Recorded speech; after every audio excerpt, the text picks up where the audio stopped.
जम्मू कश्मीर के पुंछ में पाकिस्तान द्वारा सीज फायर उल्लंघन में 5 नागरिक घायल, सभी घायलों को जिला हॉस्पिटल में कराया गया भर्ती।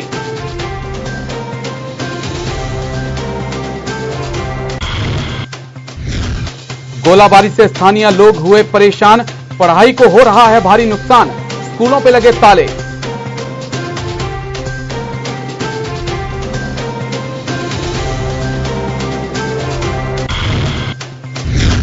और जम्मू में आज अमित शाह की 2 रैलियां, उधमपुर और सुंदरबनी में करेंगे जनसभा को संबोधित। 1:30 बजे पहुंचेंगे जम्मू एयरपोर्ट।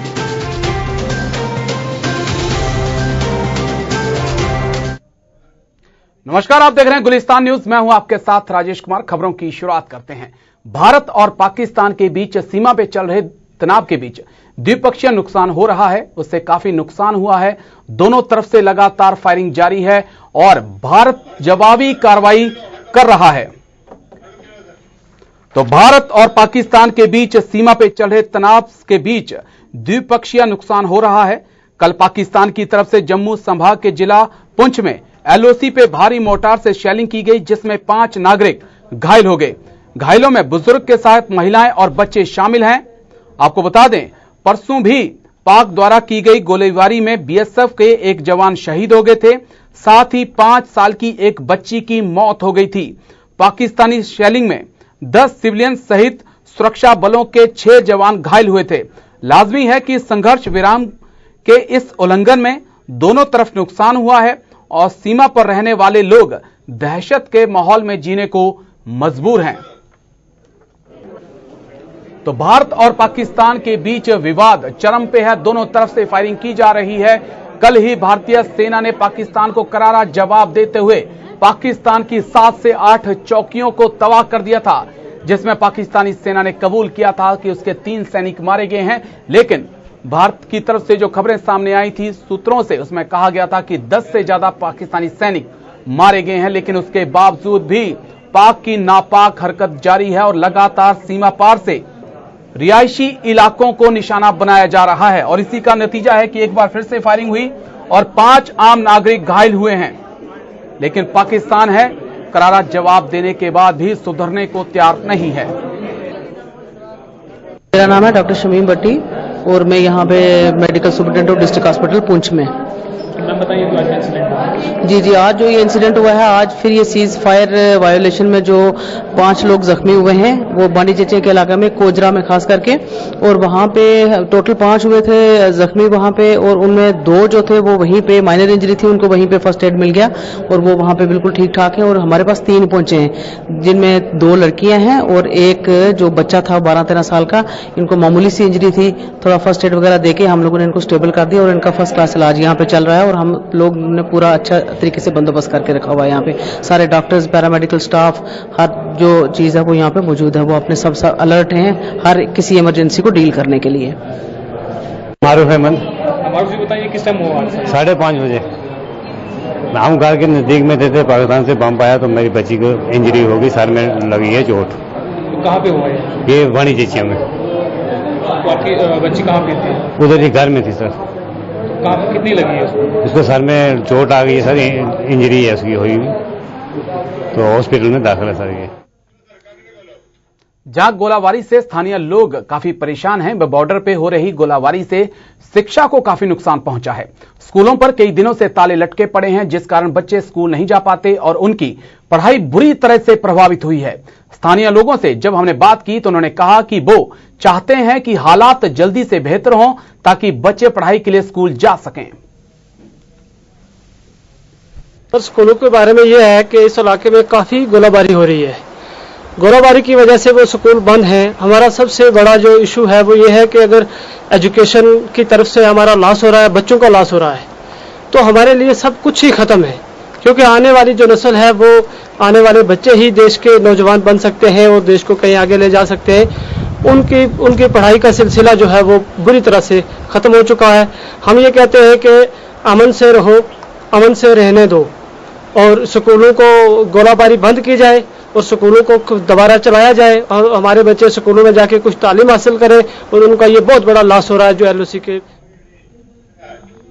बीजेपी अध्यक्ष अमित शाह आज जम्मू कश्मीर के उधमपुर और राजौरी जिले में 2 मेगा रैलियों को संबोधित करेंगे। अमित शाह बीजेपी उम्मीदवार यानी सांसद जुगल किशोर शर्मा और मंत्री जितेंद्र सिंह के लिए चुनाव प्रचार करेंगे। मिली जानकारी के अनुसार अमित शाह 1:30 बजे जम्मू एयरपोर्ट पहुंचेंगे और करीबन 2 बजे उधमपुर के सुभाष स्टेडियम में जनसभा को संबोधित करेंगे। इसके बाद तकरीबन वो 3:30 बजे के आसपास राजौरी के सुंदरबनी में ठंडा पानी में वो दूसरी जनसभा को संबोधित करेंगे। अमित शाह की रैली को लेकर बीजेपी कार्यकर्ताओं ने पूरी तैयारियां करके रखी हैं और सब में भारी जोश देखने को मिला है।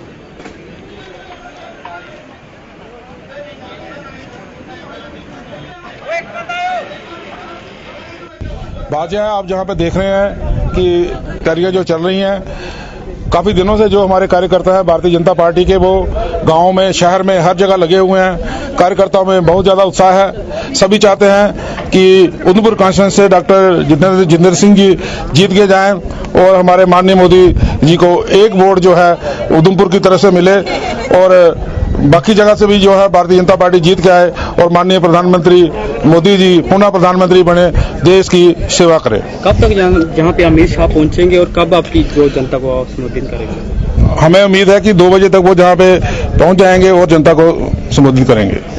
देखिए, जैसे कि आज अमित शाह जी का आना हुआ है, आप तैयारियां खुद ही देख सकते हैं कि जोर शोर से तैयारियों का यहाँ पे माहौल बना हुआ है। कल पिछले पूरे दिन भारतीय जनता युवा मोर्चा के कार्यकर्ताओं ने यहाँ पे पूरे पंडाल से लेके भारतीय जनता पार्टी के तिरंगा झंडा और भारतीय जनता पार्टी का झंडा आज आप देख सकते हैं कि चारों तरफ एक आपको भारतीय जनता पार्टी का भगवा छाया हुआ नजर आ रहा है। साथ ही साथ आज युवाओं के अंदर इतना माहौल, इतना जोश बना हुआ है कि जिस तरह से अमित शाह जी का उधमपुर के अंदर आगमन हो रहा है, आज युवाओं के अंदर एक खुशी की लहर है। उधमपुर शहर की बात करें तो उधमपुर शहर के अंदर चाहे वो व्यापारी हो, चाहे वो महिलाएं हो, चाहे वो युवा हो और चाहे वो किसी भी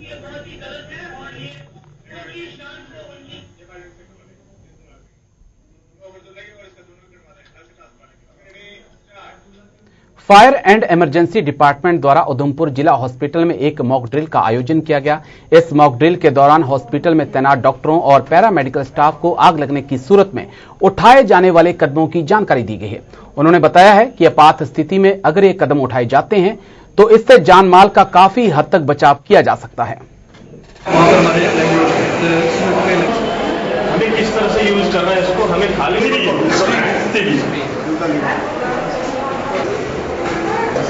जहाँ से ऐसे करना, ठीक है, जैसे स्वीप का नहीं लगेगा, ये ज्यादा से ज्यादा साथ में है। इसका मतलब है अगर ये ग्रीन में होगा तो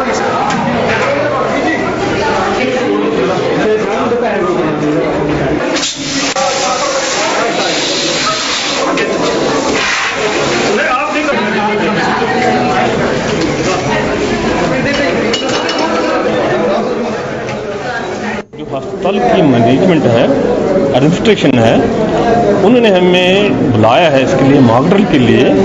उससे पहले हमने फायर ऑडिट कर दिया। आप भी आ जाए। फायर ऑडिट किया हमने बिल्डिंग का, तो फायर ऑडिट के बाद हमें डिसाइड हो गया कि हम मॉक ड्रिल करेंगे यहाँ पर, क्योंकि बहुत सारे इंसिडेंट्स हो जाते हैं। अभी देखिए, हमने फॉरेन में, हमारे अपने कंट्री में हॉस्पिटल इन्वॉल्व हो जाते हैं, इसमें लॉस ऑफ लाइफ और प्रॉपर्टी हो जाती है उससे। इसलिए हमने फिक्स कर दिया आज का डेट, और कल के एडमिनिस्ट्रेशन के साथ ही हम आज मॉक ड्रिल कर रहे हैं किस तरह से हम लाइफ और प्रॉपर्टी किस तरह से हम बचाएंगे। इनके साथ मिलकर हर जगह हम करते हैं। ये खास अस्पताल में नहीं है, जहाँ जहाँ भी हम ऐसे हम साल भर करते रहते हैं, अवेयरनेस प्रोग्राम करते रहते हैं हर जगह। तो हम अगर एजुकेशन इंस्टीट्यूशन हो, प्राइवेट कोई भी, वो भी अगर बताएंगे हमें मॉक ड्रिल करनी है, वहाँ पर भी हम चले जाते हैं, उनको अवेयरनेस देते हैं किस तरह से हमें लाइफ भी बचानी है।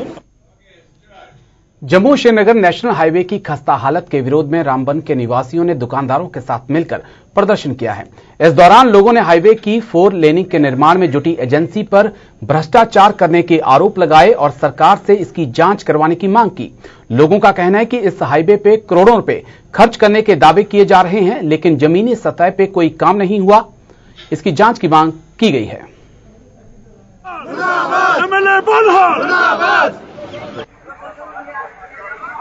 यहाँ पर इस वक्त सब लोग तमाशाई बन के बैठे हैं। खवा वो यहाँ के लीडर हैं या बाकी एडमिनिस्ट्रेशन है। मैं गवर्नर साहब से अपील करता हूँ कि यहाँ पर जो 2010 में रोड बानिहाल से नावगाम तक है, ये कंपनी के हवाला किया गया। इसमें एक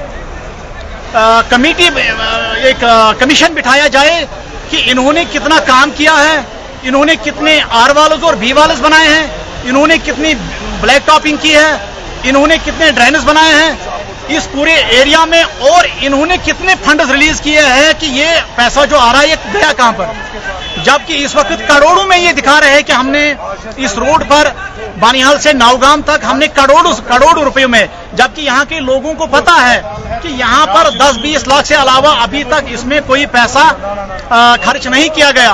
आप भी तो यहाँ के नागरिक हो, आपका भी तो अधिकार बनता है एडमिनिस्ट्रेशन को कम से कम जगाना। कम से कम जो रामन बनिहाल का रोड है ये एक मौत का कुआं है। कम से कम सर इस रोड की तरफ यहाँ के डीसी साहब को ये भी नजरअंदाज कर रहे हैं, यहाँ की एडमिनिस्ट्रेशन भी इस रोड को नजरअंदाज कर रही है। कम से कम जो NHI की तरफ से जो पैसा आता है, फंडिंग होती है, मगर वो जमीन किसी जगह भी लगता है तो कुछ % उसको उस एरिया में लगाना पड़ता है। सड़कों की खस्ता हालत को लेकर भद्रवाह के लोगों ने R&B विभाग के कामकाज पर सवाल खड़े किए हैं।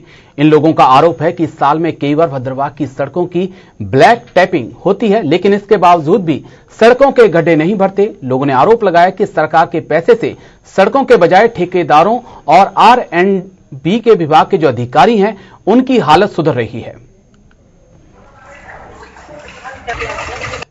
R&B डिपार्टमेंट ने गंद मचा के रखा हुआ है। पूरे भद्रवाह की रोडें हैं, साल में ये लोग 6 बार यहाँ पर इसकी जो ये करते हैं, क्या बोलते हैं, मेटलिंग होती है इसकी। लेकिन आप देख लीजिए हर 3 महीने के बाद यहाँ पर ये बिल निकालकर सरकारी खजाने को चूना लगाकर और सरकारी मशीनरी को जो ये चूना लगाते हैं पूरा डिपार्टमेंट, उनके खिलाफ एक्शन होना चाहिए कि साल में 6 बार कहाँ पर लूट डाली जाती है। मैन जगह भद्रवाह है जहाँ पर हर साल ये ठेकेदारों का पेट भरते हैं और डिपार्टमेंट ऑफिसर लोग अपना अपना जेब भर के यहाँ पर लोगों की जो प्रॉब्लमें होती है, और इतने बड़े खड्डे, बीमार को चलने में बड़ी मुश्किल होती है, लोगों को चलने में मुश्किल होती है, और जो गाड़ी वाले होते हैं उनके पुर्जे टूट जाते हैं। गाड़ी वालों का नुकसान हर हिसाब से नुकसान है। और मैं चाहता हूँ, मैं गवर्नर साहब से भी अपील करता हूँ कि वो इस मैटर को देखें और इनके खिलाफ जो भी कार्रवाई बनती है उचित कार्रवाई करें, एक्शन लिया जाए। 6 बार साल में रोड पे लूट पड़ती है, 6 बार, 7 बार, 8 बार। यूनिवर्सिटी की रोड देख लीजिए, मेरे सामने वहाँ पर कोई 4 बार तो इस साल में पड़ी लोग, और वो लोग ज्यादा देर रुकती नहीं है। 1 महीने से ज्यादा यहाँ पर लोग रुकती नहीं है। ये सब डिपार्टमेंट नीचे से ऊपर तक सब चोर है। क्या मैंने पहले भी फेसबुक पे पोस्ट की थी फोटो, उसमें भी उन्होंने कोई एक्शन नहीं लिया। बस ठेकेदार मेरे को घर आके लगा बोलने, भाई तूने फोटो क्यों डाला, तो डिलीट कर दे। ऐसे काम नहीं चलेगा। R&B वाले सब मिले हुए हैं, सब चोर है, नुकसान आम पब्लिक का हो रहा है। यहाँ पर रामबन जिले के गुल संगलदल में बुनियादी सुविधा न मिलने से वजह से किसान काफी परेशान हैं। किसानों का कहना है कि प्रशासन द्वारा उनके इलाके में कोई किसान मेला आयोजित नहीं किया जाता, जिस कारण उन्हें कृषि संबंधित जानकारियां नहीं मिल पाती और कृषि कलाएं नहीं मिल पाती, और अंत में उनकी पैदावार पर इसका बुरा प्रभाव पड़ता है।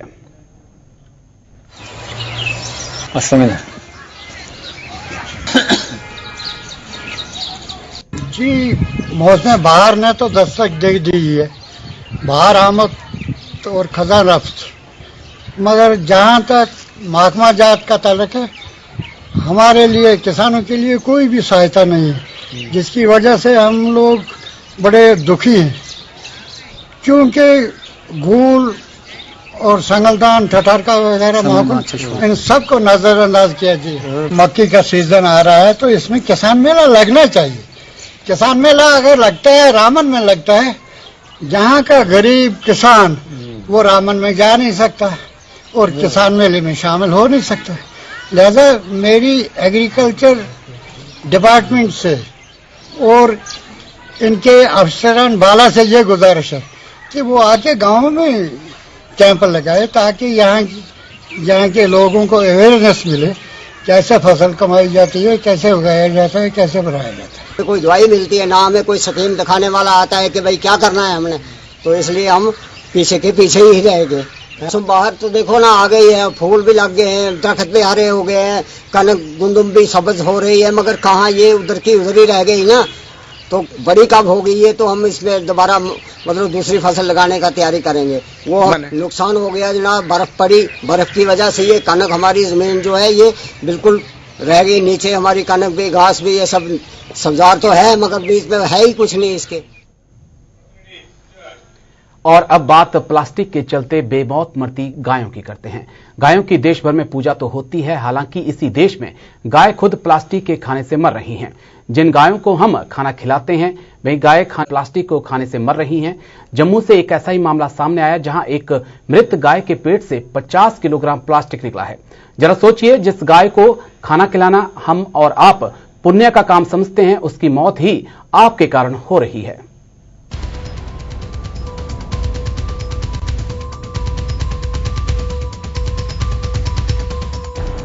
जरा सोचिए, जिस गाय को खाना खिलाना आप पुण्य का काम समझते हैं, अगर उसकी मौत आप ही के कारण हो रही हो तो आप क्या करेंगे? सोचिए, जिस गाय के लिए पहली रोटी आप रखते हैं वही गाय आपकी रोटी के साथ साथ आपका बाहर फेंका हुआ प्लास्टिक भी खा जाए तो आप क्या करेंगे? आपको भी यकीनन बुरा लग रहा होगा, लेकिन ये सच है कि गायों की प्लास्टिक खाने से मौत में लगातार इजाफा हो रहा है और जम्मू में भी गाय ऐसी ही मौत मर रही हैं। जी हां, जम्मू में भी गायों की पॉलिथीन और प्लास्टिक खाने से मौत हो रही है। ऐसा ही एक मामला जीएमसी में की गई एक गाय के पोस्टमार्टम से पता चला है। यहां जीएमसी में मृत लाई गई गाय की जब जांच की गई तो उसके पेट से 50 किलोग्राम प्लास्टिक निकला। तस्वीरें विचलित करने वाली हैं, इसीलिए पेट से निकालते प्लास्टिक की तस्वीरें हम आपको पूरी तरह साफ साफ नहीं दिखा सकते। हालांकि पेट से जो प्लास्टिक बाहर निकला है वो आप इस दूसरी तस्वीर में साफ देख सकते हैं। इस गाय के पेट से हैरान करने वाला 50 किलोग्राम प्लास्टिक निकला है, यानी कि गाय ने एक दो बार नहीं बल्कि कई बार खाने के साथ प्लास्टिक को भी निगल लिया। गाय जो पॉइजन सस्पेक्टेड रोड से हमने उठाई थी और इसको अभी हमने पोस्टमार्टम किया और पोस्टमार्टम से ये हमें पॉलीथीन कोई 50 किलो के करीब इसके पेट से निकला है और ये पॉलीथीन की वजह से इसकी मौत हुई है। पूरा र्यूमर रेटिकुलम मेसोम एबोमेसोम और इंटेस्टाइन्स सारी इसका पॉलीथीन से भरी हुई थी। मैं तमाम आम लोगों से अपील करता हूं कि पॉलीथीन का इस्तेमाल बैन किया हुआ है, उसके बावजूद भी इस्तेमाल कर रहे हैं, लिहाजा इसको मत कीजिए। ये बेजुबान जानवर जो है अपनी जान भी इसी से ही ग्वाच बैठा हुआ है। हम सब का कर्तव्य बनता है कि किसी तरह से भी पॉलीथीन को अब अपने जम्मू शहर के अंदर ना चलने दें। जम्मू में यह हाल तब है जब पॉलीथीन को बैन किया गया है। सिर्फ जम्मू कश्मीर ही नहीं बल्कि देश के दूसरे राज्यों में भी पॉलीथीन बैन है, लेकिन इसके बावजूद गायों द्वारा पॉलीथीन खाने से लगातार मौत हो रही है। एक अनुमान के मुताबिक देश में हर मरी हुई 100 गायों में से 70 गायों के पेट से पोस्टमार्टम के बाद 8 से 10 किलोग्राम पॉलीथीन निकलता है, यानी कि 100 में से 70 गायों की मौत केवल प्लास्टिक और पॉलीथीन खाने से ही होती है। आंकड़े गंभीर हैं जिन पर जल्द ध्यान देने की जरूरत है। भारत जैसे देश में जहां गाय की पूजा की जाती है, जहां गाय को एक देवता की तरह माना जाता है, जहां गायों को बचाने के लिए दंगे तक हो जाते हैं और जहां सियासत भी गायों को लेकर ही होती है, वहां से इस तरह की तस्वीरें सामने आना बेहद शर्मनाक है। हमारी अपने दर्शकों से अपील है कि आप कृपया प्लास्टिक और पॉलीथीन का इस्तेमाल करना बंद करें और जहां कहीं भी गायों को पॉलीथीन खाते देखें तो तुरंत उसे रोकें या उपयुक्त प्रशासन को सूचित करें। Bureau report, Gulistan news. इस खबर के बाद गुलिस्तान न्यूज भी आपसे अपील करता है कि आप पॉलीथीन का यूज ना करें ताकि हम गाय माता को बचा सकें। मैं रुक करते हैं अगली खबर का। जम्मू में गर्मियों के मौसम ने अभी दस्तक ही दी है, मगर कई इलाकों में पीने के पानी की किल्लत का सिलसिला शुरू हो चुका है। बात करें अगर जम्मू के साथ सटे रगूड़ा इलाके की, तो यहां रहने वाले लोग पानी की बूंद बूंद के लिए तरस रहे हैं। आलम यह है कि इस इलाके में ना तो इंसानों के लिए पानी है और ना ही मवेशियों के लिए। पानी के लिए लोग तवी नदी पे निर्भर थे, लेकिन गोल्फ कोर्स बनने के कारण इनका रास्ता बंद हो गया, जिससे लोग तवी नदी तक नहीं पहुंच पाते और लगातार पानी के लिए तरस रहे हैं। पानी की बहुत मुश्किलें हैं। मारे गाले अगर इधर पानी माल के लिए नहीं, हमारे पीने के लिए नहीं होता, कहीं कई दिन हो जाते हैं पानी नहीं आता। जब उनको कहो छोड़ेंगे पानी, वो होता हमारी हड़ताल चल रही है। बीजेपी भी इसकी जो है पानी वाले महकमे वो कहते हैं हमारी हड़ताल चल रही है और हमको आगे इधर से दरिया में जाना था, उधर से आगे गुल्फ बन गया। वहाँ से माल को भी नहीं जाने देते। हमारा काम ही माल में बेची का है, जिम्मेदारी का है। पानी की इतनी किल्लत है हमको पीने के पानी, हम गाड़ियों मोल लेके पानी पीते। हमारे पास पानी कम से कम 5 साल हो गया हमारे को यही रफड़ा पड़ा हुआ। कभी हम वाटर बक्स में जाते हैं, कभी हम बस स्टैंड में खज्जल होते हैं, कभी हम सेदरा में खज्जल होते हैं, कभी हम गाड़ी वाले के पास जाते हैं, वो हमारे को पानी देते ही नहीं।